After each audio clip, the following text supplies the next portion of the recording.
Abra sua Bíblia no livro de Isaías. Glórias a Deus. Isaías capítulo 38.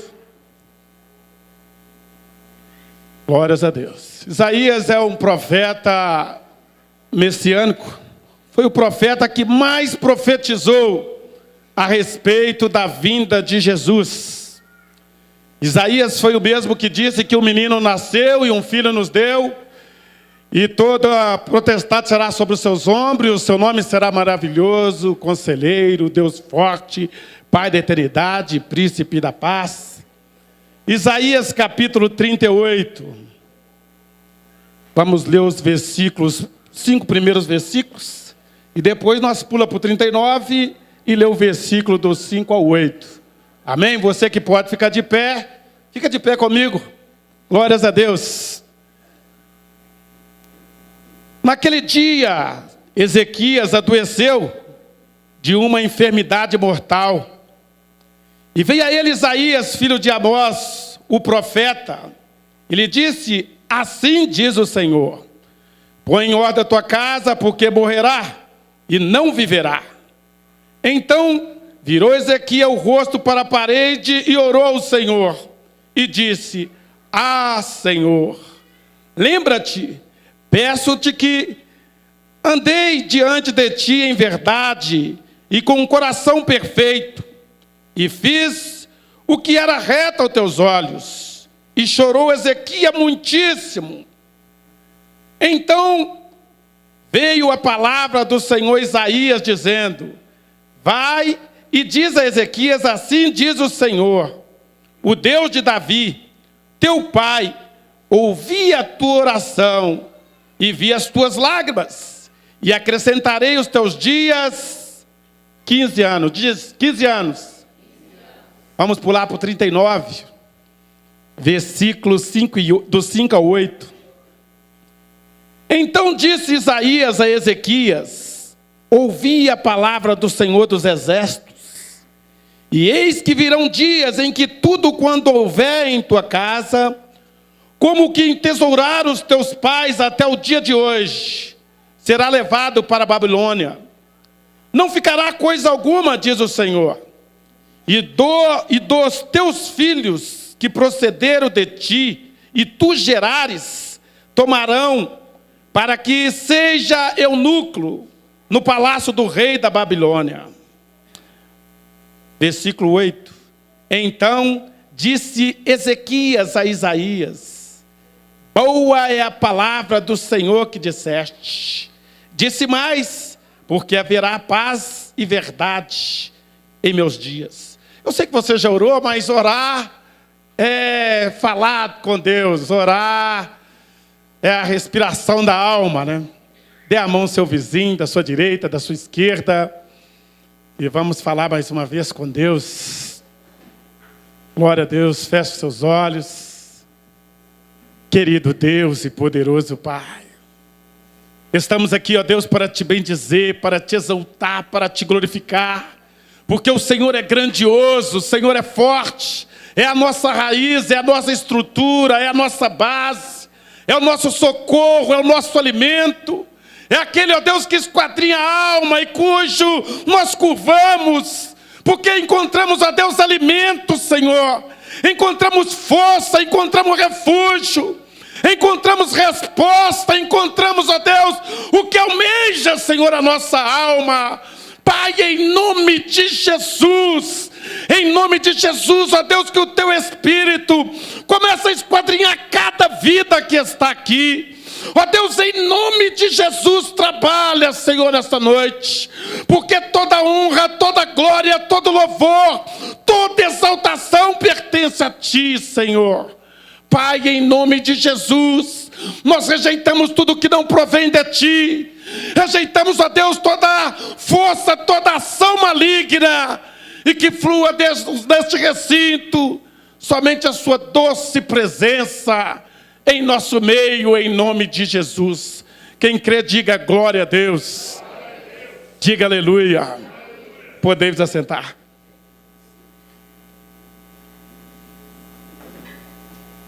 Glórias a Deus. Aleluia, Jesus. Glórias a Deus. Nós, ser humano, nós temos poucos motivos para se exaltar. Porque tudo que nós aprendemos com alguém, ou aprendemos por base de ensinos e meios de ensino, ou por revelação divina. Então, se precisamos exaltar, exaltamos na cruz de Cristo, que tem nos dado toda a força, toda a honra, toda a glória, pertence a Ele. E a Ele, e por causa dEle nós estamos aqui. Bendito seja o nome do Senhor. Mas eu quero falar nessa noite sobre gerações. Que Deus, Ele ama gerações. E ao chegar aqui eu vi os irmãos orando, intercedendo, e eu pude entender que Deus me trouxe no lugar certo, na hora certa. Deus ama geração, e a palavra geração é mencionada na Bíblia mais de 700 vezes. O nosso Deus é um Deus de geração. E alguns de nós, inconscientemente, ficamos perdidos diante dessa situação. Certo é que, terrível o resultado dessas atitudes, não tiramos tempo para refletir sobre o nosso passado e muito menos sobre o nosso futuro. E pensar que nós fomos salvos por parte do nosso Deus, só para estarmos congregando, ou só para vir num culto como este, é pensar pouco a respeito daquilo que Deus tem para cada um de nós. Eu tenho certeza que o que Deus colocou no nosso coração é algo grandioso, e esse grandioso é passar a tocha da salvação, a tocha da comunhão, da vida com Deus aos nossos pequenos, ou aqueles que estão à nossa volta, os nossos vizinhos. Esse é o dever de cada ser, é gerar outra vida, para que assim nós possamos cumprir o projeto de Deus para cada um de nós. A maior alegria de um pai é saber que a sua família, ou aqueles que estão à sua volta, voltou o coração para Deus, aceitou Jesus como seu Salvador. A maior alegria de um pai é saber que os nossos filhos estão crescendo, estão amadurecendo espiritualmente. E quando eu leio esse texto que nós acabamos de refletir, e nós vimos que para o Evangelho chegar até nós, e para que as pessoas venham a ter conhecimento de Deus, houve um preço grande. Eu lembro que na década de 80, 70, se falava nos cultos de missões, nos trabalhos de evangelização, que os evangelistas saíam para os outros países, principalmente aqueles países da janela 10 por 40, e já sabia, tinha uma certeza no seu coração que poderia ser a última vez que ele ia ver sua família. E ao ler a Bíblia, nós vimos que os discípulos, eles deram a sua vida, foram martirizados, tiveram mortes cruéis. Os nossos antepassados, nossos irmãos, foram lançados na arena e pregavam o Evangelho, muitas das vezes escondidos, recebendo retaliações de todas as partes, mas foram fiel no seu chamado. Chamado esse que Deus o colocou na vida de cada um, de cada ser que Ele o chamou. E aquele que Ele o chamou, Ele o escolheu, Ele justificou com essa finalidade. E quando eu leio o livro de Isaías, que fala sobre a vida de Ezequias, um rei, o 13º rei da tribo de Judá, era um rei que tinha conhecimento a respeito de Deus, já havia tido experiência com Deus, já havia visto muitos milagres por parte de Deus. E um certo dia ele o adoeceu, como diz o texto. O profeta chegou até ele e disse: ó, prepara a tua casa, porque você vai ser recolhido, você vai morrer. Naquela hora, diz o texto, que ele ficou triste. A tristeza bateu na sua alma. Quando fala esse choque, né, que você vai, a primeira coisa: eu estou preparado, eu já fiz tudo o que deveria fazer, eu estou realizando aquilo que fui designado para fazer. Chamado é coisa tão séria, né? Tem muita gente largando o chamado por coisas tão pequenas, sabendo que o chamado é Deus que o concede. Ele é o autor do seu chamado. Ele é aquele que te chama, é aquele que te capacita. É algo sério, que as coisas que estão à volta, que são da terra, que são naturais, ela não pode afetar o seu chamado. Porque você tem essa missão específica. E Ezequias, então, ele vira o rosto para a parede e ele começa a chorar amargamente, pedindo a Deus que não levasse ele àquela hora. Ele ficou triste, e Deus então mandou o profeta dar meia volta: volta lá, Isaías, e diz aquele homem, aquele rei, que eu vou dar mais 15 anos de vida para ele. Eu acredito, né, diz o texto, que ele até cantou, ele compôs música de agradecimento a Deus, porque quando nós recebemos uma vitória, é assim que nós manifestamos. Quando você recebe uma vitória, você diz: glória a Deus. Não é assim que você diz? Você diz aleluia, você diz glória a Deus, você pula, você dança, você canta, você fica com um sorriso até aqui. Conta para sua esposa.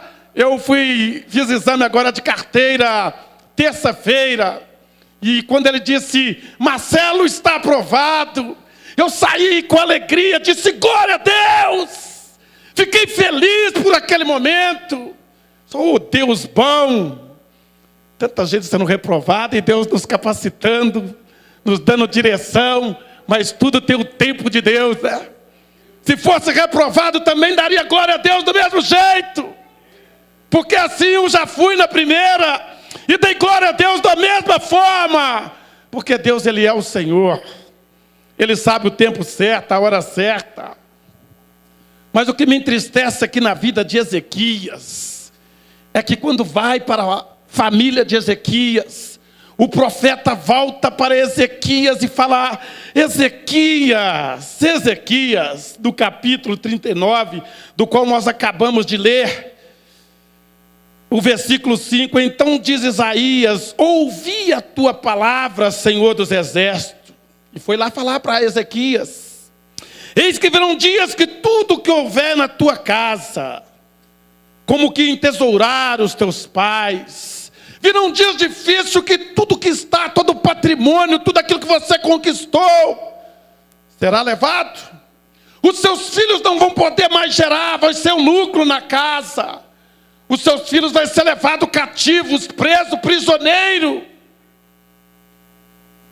Eu fico imaginando aqueles 15 anos que Deus deu para Ezequias. Acredito que ele caiu num sono profundo. Viveu aqueles 15 anos, com 15 anos de vida, o que você faria, né? Talvez você diria: eu vou aproveitar o máximo. O que é aproveitar o máximo para você? Talvez ele pensaria: eu vou ir para a praia todo final de semana, eu vou para conhecer outros países, eu vou conhecer toda a minha nação, eu vou fazer de tudo para me sentir bem. Mas ele esqueceu de algo precioso, que era o seu dever de dar sequência à sua geração, preparar a sua geração. Porque o que eu esperava eu achei que Ezequias foi egoísta, egocêntrico, Porque quando veio essa palavra, eu esperava que ele ia orar com a mesma intensidade a Deus. E falar: Deus, tenha misericórdia dos meus filhos. Tenha compaixão, não deixa que o mal venha sobre eles. Mas ele disse para o profeta: boa é esta palavra. Importa que eu tenha paz, está tudo bem. E seriamente eu fiquei chateado com Ezequias, após ver essa declaração dele. Porque não poderia ser assim, ele tinha que orar com a mesma intensidade. Ele tinha que chorar lágrimas, talvez até de sangue. Oh Deus, eu quero que a minha geração vá adiante. Eu quero que meus filhos dêem um passo maior do que o meu. Eu quero que o futuro deles seja muito melhor do que o meu. Como é a primeira vez que estou aqui, gostaria de falar um pouco sobre o meu testemunho. Eu nasci,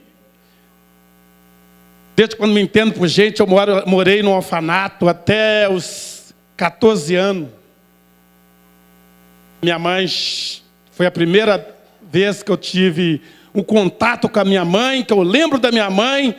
Ela chegou com um macacão, hoje se fala jardineira, jeans, uma blusa branca do Mickey, e levou para um orfanato onde devia ter umas 80 crianças, como diz o pastor, criança era igual mato, igual erva, nascia assim.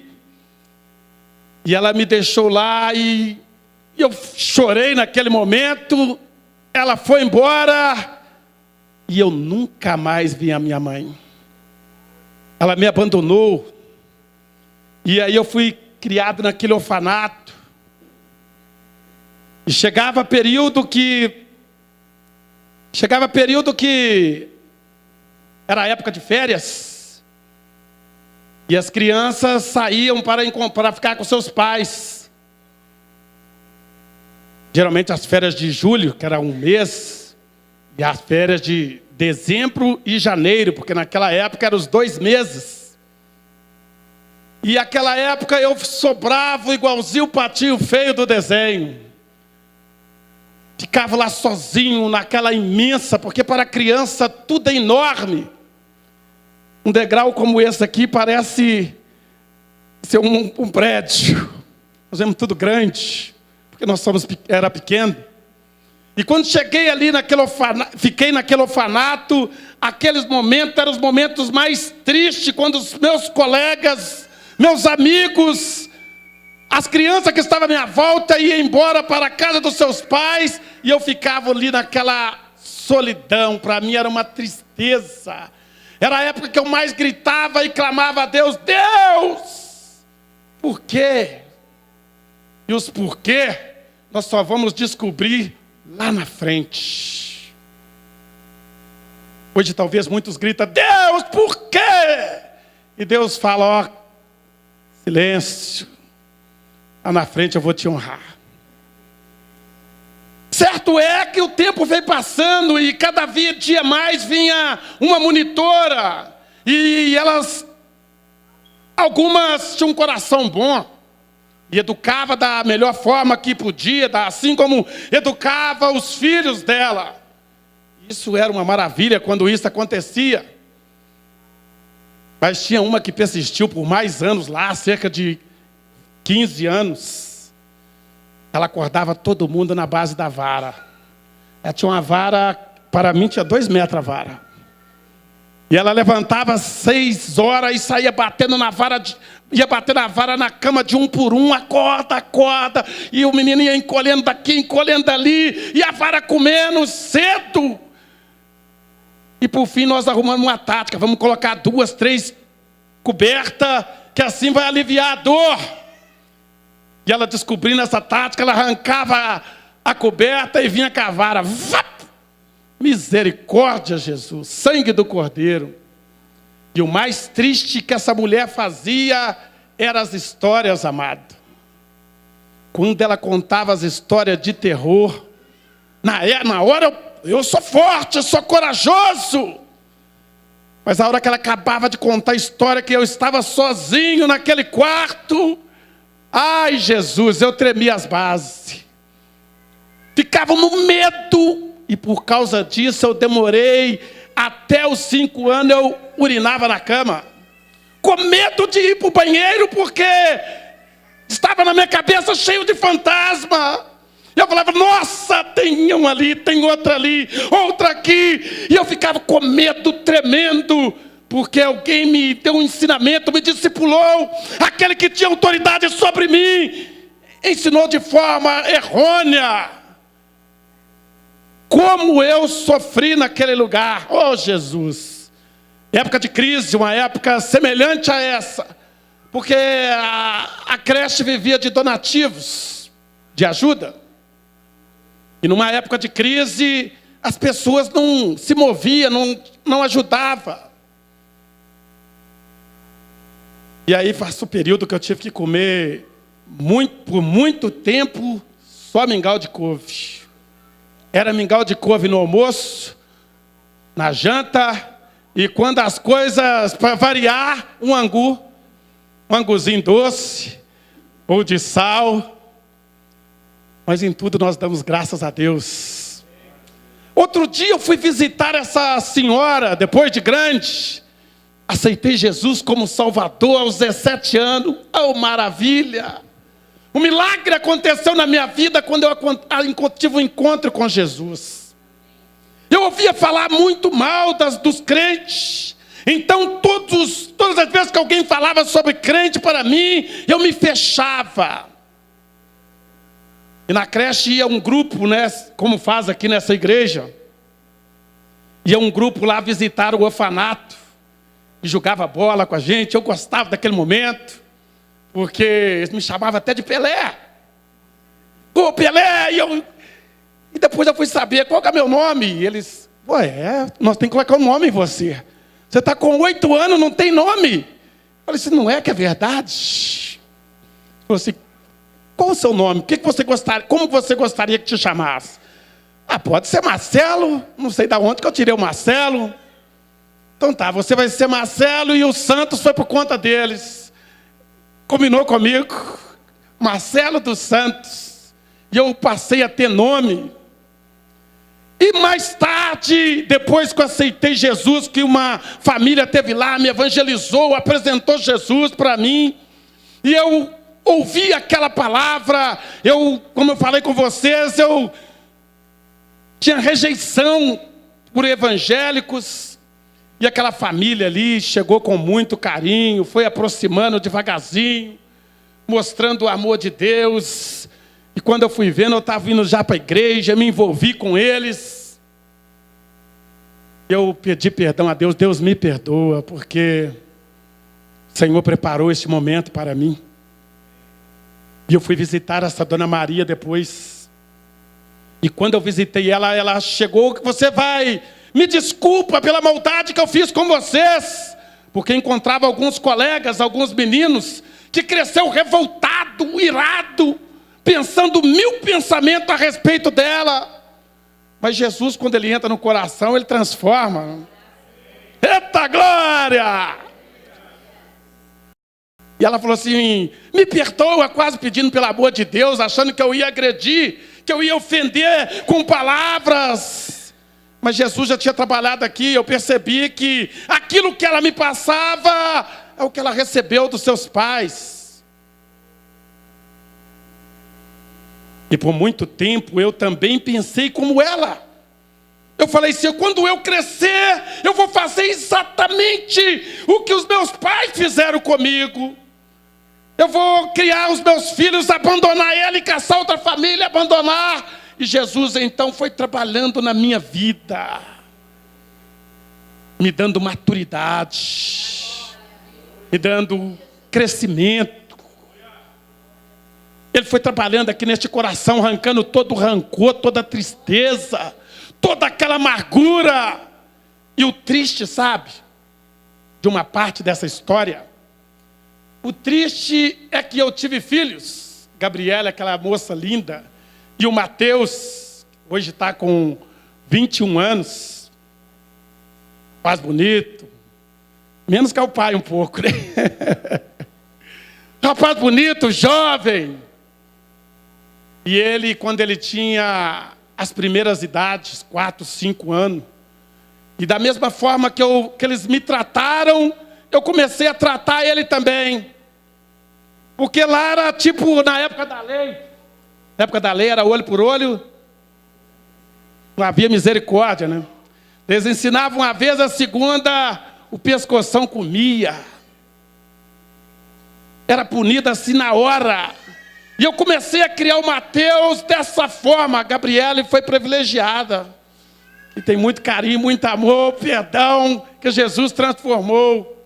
Mas o Mateus, o que ele falava, eu era agressivo. E eu começava a relutar comigo. Eu não posso ser dessa forma. Porque no meu interior eu falei assim, eu não vou agir dessa forma com os meus filhos. Eu não quero isso para eles. E eu comecei a chorar, pedindo a Deus que me mudasse. Arrependi dessa atitude que eu estava, porque estava gerando neles algo que ia continuar. E então eu comecei a chorar. E era isso que eu esperava de Ezequias. E ele orasse para que a família dele não fosse destruída, a geração dele não fosse destruída. E hoje, graças a Deus, temos comunhão, temos paz no nosso lar. Então eu entendi que para que as coisas aconteçam na nossa vida, nós precisamos investir na geração que vem, nos nossos filhos, nos nossos netos, daqueles que estão à nossa volta, e proteger. Hoje, num pequeno espaço na escola bíblica, nós estávamos falando que no nosso país hoje é permitido umas coisas diferentes, homem com homem, mulher com mulher, e agora está aparecendo a genealogia de genes, e as irmãs falam assim, graças a Deus que eu não vou estar aqui, e até eu, graças a Deus que eu espero o arrebatamento. Mas quando nós olhamos a geração que vem, nós falamos, meu Deus, tenha misericórdia dos nossos filhos, tenha misericórdia, mas nós precisamos fazer alguma coisa. Porque a fé sem obra é morta. E o que fazer? A melhor forma de investir em uma geração é você cuidando dos seus filhos. É você protegendo a sua casa. É você protegendo a tua família. É investindo neles. Em uma vida santa, uma vida agradável a Deus. Uma vida contagiante. Uma vida diferente. Eu aprendi que o único momento que lutamos contra Satanás em nossa vida é quando estamos vivendo numa intimidade com o Senhor. Não existe outra forma de você encarar o inimigo de frente se você não estiver coberto pelo sangue do Cordeiro. Não existe forma de nós resgatarmos vida se não estivermos cheios de vida. Cada um passa o que tem, o que está no seu interior. Então eu queria convidar a cada um desses que estão aqui, de todos esses que me ouvem, invista na sua casa, em uma vida santa, em um culto familiar. Invista na sua casa tirando tempo. Invista amor, invista alegria, para que lá na frente seja grande a sua colheita. Sabe quando o fim ele é melhor do que o começo? Quando você investe ou faz uma boa plantação, aí você vai ter grandes colheitas. Ezequias, por 15 anos de vida dele, ele cruzou as pernas e preparou a sua mala e já não queria mais nada. Eu já tenho Deus como meu Salvador, ou no seu intuito eu já tenho Jesus no meu coração. Eu tenho a certeza da salvação. Afinal de contas, quem tem a certeza da salvação? Eu já tenho a convicção que, se soar o alarme, ou se a trombeta tocar, eu já estou salvo. Aí eu te pergunto, e a sua geração? Os seus filhos estão? E o que você está fazendo para que isso venha acontecer? Qual o investimento que você está realizando? Nós sabemos que o mundo é do maligno. E no mundo tem muita coisa que atrai o jovem, que atrai essa geração. E só olhar para as internet e tudo mais que vai oferecendo tanta coisa que o atrai. Mas não tem coisa melhor do que a presença de Deus. Não tem coisa melhor do que você adotar na sua casa um estilo de vida de quem conhece a Deus. Não tem coisa melhor do que você depositar esse tempo na presença de Deus. Colocar a Deus acima de todas as coisas. É você se doar. É você se colocar o seu sacrifício diário. É você se reunir, empenhar. Nossos lábios não podem falar uma coisa e o nosso coração sentir outro. Nós temos que expressar nos lábios o que o coração está sentindo. Quando eu saía toda vez que eu saio de casa, eu falo, Deus, assim como tem esse lençol na minha cama, cubra, Senhor, a minha casa, cubra a minha família, cubra os meus filhos, proteja. E toda oportunidade que tenho, eu chego perto da Gabriele, toma cuidado, nessa área, nessa área, nas convivências com os amigos, com os colegas. Você pode até receber nome de chato muitas das vezes, mas você está preparando a próxima geração. Vamos ler a Bíblia, vamos conhecer mais a respeito de Deus, vamos na igreja, vamos orar, vamos interceder. Tudo isso é investimento na sua própria família. A geração ela pode ser bem melhor do que é, se houver uma participação coletiva de todos. Se todos se doar, o ambiente fica diferente. Quando todos se reúnem num só propósito, tudo muda. Assim é na sua casa. Você tem que investir em todos, para que tudo aquele ambiente se muda. Você vê que uma pessoa, quando aceita Jesus no lar, uma mulher ou um homem, e aquele ambiente, pela oração daquela pessoa, o ambiente daquela casa já se muda. Porque agora levantou uma pessoa ali de fé, uma pessoa que pleiteia contra as coisas do mal, uma pessoa que rejeita, uma pessoa que tem um compromisso de passar a tocha para a próxima geração. Passar a tocha, irmão amado, é investir no próximo reino.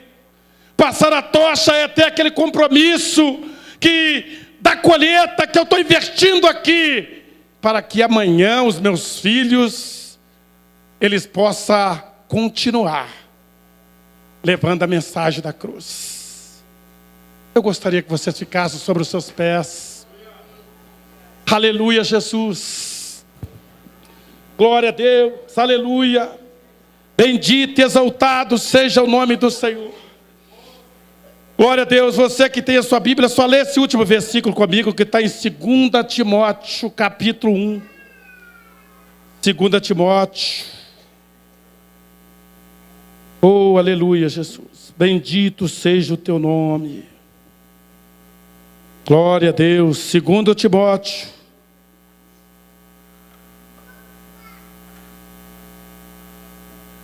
Capítulo 1, versículo 12. Encontrou, diga glória a Deus. Está assim, por cuja causa, 2 Timóteo 1,12, amém? Por cuja causa padeço, também isto. Mas não me envergonho, porque eu sei em quem eu tenho crido. E estou certo do que é poderoso para guardar o meu depósito até aquele dia. Amém? Não se envergonha, viu, família, de investir este reino. Não tenha vergonha da sua fé. Não tenha vergonha de falar a respeito daquilo que você acredita, daquilo que você confia. Porque o Evangelho é o poder de Deus para aqueles que o crêem. Coloca a mão na altura do seu coração. E essa oração você vai orar pela sua geração. Você precisa passar a tocha. Você precisa passar essa esperança que o Evangelho vai continuar. Pelo seu esforço. Que eles vão ser alcançados. E se dependendo de você, você vai dar tudo de si. Vai dar a sua oração, vai dar o seu tempo. Vai investir na tua casa. Para que eles venham vencer o dia mau amanhã. Em nome de Jesus. Querido Deus e poderoso Pai. Eu oro juntamente, ó Deus, com essa igreja. Com esse propósito, ó Deus. Que a tocha da salvação, a tocha da tua presença, ela continua, Deus, na minha casa, na vida dos meus filhos, ó Deus, na vida desta igreja, na vida dessa geração. Pai, em nome de Jesus, em nome de Jesus, muda essa história, muda essa vida. Pai, esse que tem invertido coisas negativas na sua família, Pai, venha perdoar, que o teu Espírito venha tratar, venha transformar este coração deste homem, venha transformar o coração desta mulher, e que o nome do Senhor venha ser glorificado, em nome de Jesus. Glória a Deus, aleluia, glória a Deus. Louvado seja Deus.